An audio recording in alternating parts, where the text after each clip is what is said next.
Hey, Jacob, thank you for sending in your video for swing audit. Really great to see you and looking forward to diving into this with you. Lots of cool little things I think I can hopefully show you. Listen, first thing to say, you hit the ball really well. There's a lot of good technical elements here. So I think part of this video is highlighting the good stuff with maybe one or two little things that we can adjust. But listen, anyone watching, please do share and subscribe to the channel. It helps a lot. And hey, why not grab your free swing order? Just look at this link in the description below. This is all for you guys and girls. If you want something like this for me to individualize your game, please do click on that link and we'll go from there. Okay, so let's have a look at this first one. So as it goes in, let me talk about some of the real good stuff. I love your rotation. You really do turn well.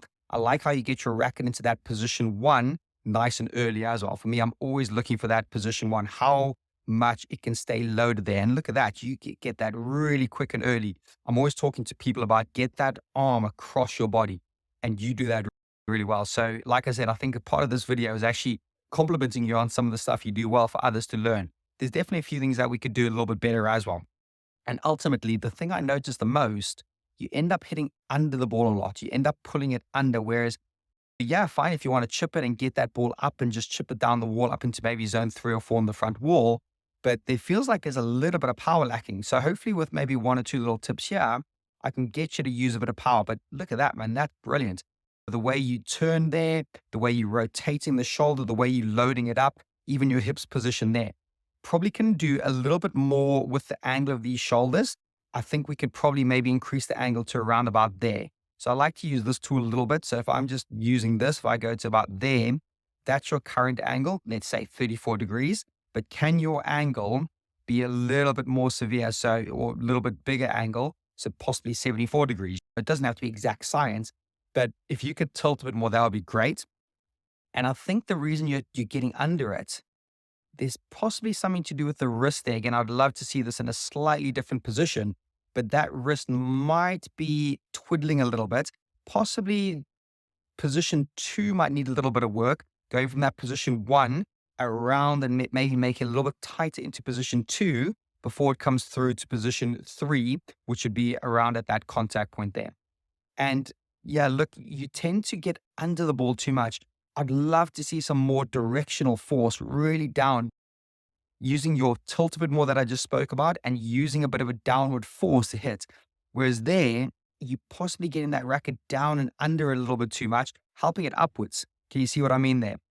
So that's probably the biggest thing I want to talk about. Are you opening up too early? Possibly. You might want to keep yourself coiled a little bit more. So you pull this one loose. So maybe that's just a quick anomaly. Let's go to another one.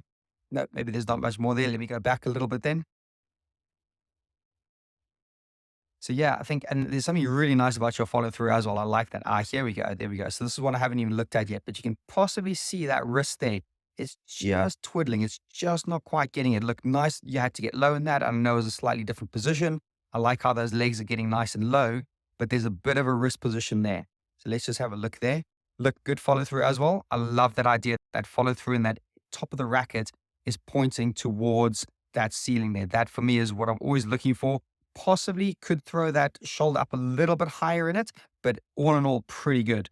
So for me, it's more just about being a little bit better with the shoulder position and possibly just having a little look at that little twiddle of the wrist there. It's just coming in.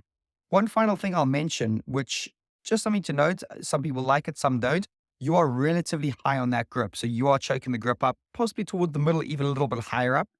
I'm a little bit of a fan. I like the bottom third. Hard to draw on it because it's quite small here, but somewhere near the bottom third could really help your power and using that racket as a lever more than anything else. They just feel like you're steering the ball a little bit rather than really getting into it, rather than really letting it rip. But again, can't compliment you enough on the shape and these little things. And for me, that little bit of power, not getting too under the ball, possibly too close on that one. Actually, not possibly, definitely too close on that one. You see how close that is, your wrist and your knee. But it's possibly that little twiddle and coming in there, just that frame will be interesting to see. So if you feel like sending in another one from a slightly different angle, I could possibly have a little look at that and give you some little tips on that. But hey, listen, well done. You're onto a really good swing part here, good mechanics, just need that little bit more power. And listen, anyone that's watching this that resonates with this, please do click on that link in the description below, send in your free swing audit. I'll be more than happy to help you out. Until the next video, guys and girls, we'll see you soon. Bye.